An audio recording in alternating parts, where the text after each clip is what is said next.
these are my poems that I've written so far onto my Google Docs, just so I could easily put them on the blurb template.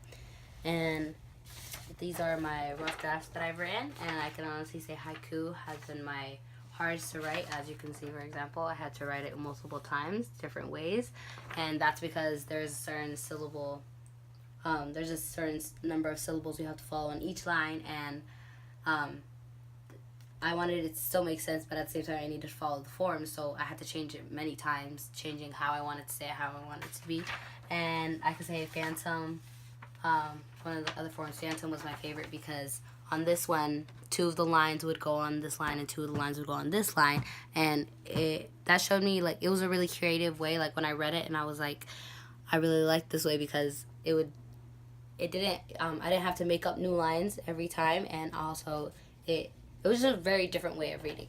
And I could say each poem took me about an hour 30, surprisingly, and editing took a lot more because I would go back and edit them hundreds of times. But yeah, they only took me about an hour, and there are brainstorming notes that I have here